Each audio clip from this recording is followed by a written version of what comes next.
Today we are going to talk about the intuition and systematic study in OB. सबसे पहले हम देखते हैं कि इंट्यूशन क्या चीज़ है, ठीक है, और फिर हम देखेंगे कि सिस्टमैटिक स्टडी क्या है, फिर हम देखेंगे कि इसका लिंक ओबी के साथ कैसे है, ठीक है। इंट्यूशन हमारे पास क्या चीज़ होती है? इंट्यूशन हमारे पास होती है गट फीलिंग, इंडिविजुअल की ऑब्जर्वेशन, कॉमन सेंस। ये हमारे पास क्या है? इंट्यूशन है, यानी कि मुझे क्या फील हो रहा है या मेरी छठी सेंस क्या कह रही है, वो इंट्यूशन है।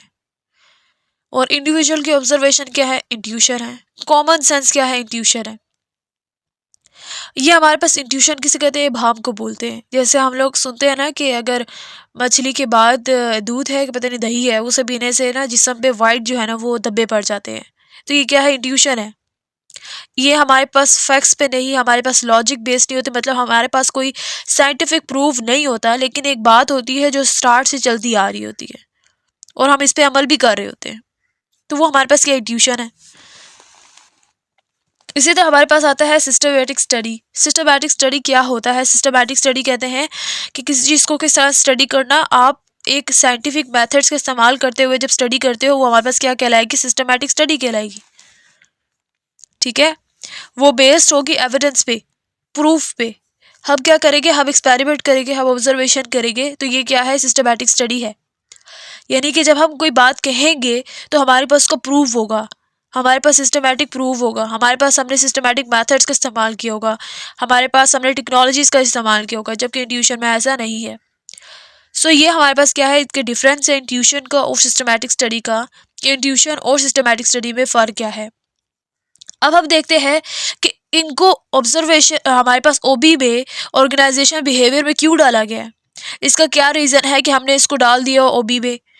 तो कहते हैं कि ओबी में इसका क्या लिंक है? कहते हैं ओबी में हम लोग क्या करते हैं? इन दोनों का इस्तेमाल करते हैं, पर ज़्यादा किसका करते हैं? सिस्टमैटिक स्टडी का इस्तेमाल करते हैं, ठीक है। सिस्टमैटिक स्टडी का हम ज़्यादा इस्तेमाल करते हैं, हम इंट्यूशन का कम इस्तेमाल करते हैं।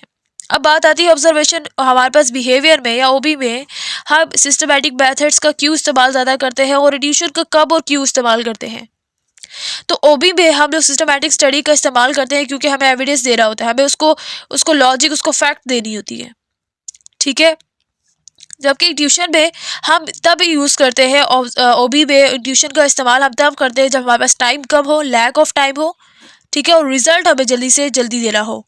तो हम क्या करते हैं? हम कर लेते हैं ट्यूशन का इस्तेमाल। जब मैनेजर के पास टाइम कम होगा, ठीक है, या रिसोर्सेज कम होंगे, तो वो ट्यूशन का इस्तेमाल करेगा। लेकिन जब मैनेजर के पास रिसोर्सेज भी हैं, टाइम भी ज़्यादा है, तो वो सिस्टमैटिक स्टडी करेगा ताकि बात को एकदम से क्लियर करने के लिए वो एविडेंस भी दे सके। इसलिए यहाँ पे लिखा हुआ है in OB we have both study but more are systematic based study using tools and research. तो ज़्यादातर किस चीज़ का इस्तेमाल किया जाता है? टूल्स का इस्तेमाल किया जाता है, रिसर्च का इस्तेमाल किया जाता है, सिस्टमैटिक स्टडी का इस्तेमाल किया जाता है। Whenever you become manager, try to use evidence and evidence based decision. तो जब भी आप मैनेजर बने या जो भी मैनेजर होता है, वो क्या करता है? उसकी कोशिश होती है कि वो ऐसी बातें सामने रखे जो एविडेंस पे बेस्ड कर रही हो, ठीक है, और वो जो हमारे पास जो एविडेंस बेस्ड जो है ना, उसकी डिसीजन भी जो है उस तरह की होती है जो हमारे पास एविडेंस आता है। पहली चीज़ हमने क्या पढ़ी? हमने कहा कि इंट्यूशन क्या है, फिर हमने कहा कि सिस्टमैटिक स्टडी क्या है, इंट्यूशन क्या है, हमने कहा इबाम है, ठीक है, गट फीलिंग है, कॉमन सेंस है। और सिस्टमैटिक स्टडी क्या है? सिस्टमैटिक स्टडी वो है जिसमें हम कोई स्टडी करते हैं तो बेस ऑफ एविडेंस, हम एविडेंस का इस्तेमाल करते हैं, हम क्या करते हैं? लॉजिक्स का इस्तेमाल करते हैं, लॉजिक्स का इस्तेमाल से रिपोर्ट करने के बाद फैक्ट फिगर्स की बात करते हैं, हम एविडेंस देते हैं, हम क्या करते हैं? बाकायदा रिसर्च करते हैं, एक्सपेरिमेंट करते हैं सिस्टमैटिक स्टडी में। फिर हमने कहा कि एक ऑर्गेनाइजेशन में एक मैनेजर जो होता है वो ज़्यादातर सिस्टमैटिक स्टडी का इस्तेमाल करता है ताकि वो अपने जो फैसले हैं वो एविडेंस की बेस पे कर सकें, ठीक है, जो इफेक्टिव भी हों। और उसके बाद वो कब ट्यूशन का इस्तेमाल करता है? वो तब यूज़ करता है जब उसके पास टाइम और रिसोर्सेज दोनों क्या हो? कम हो।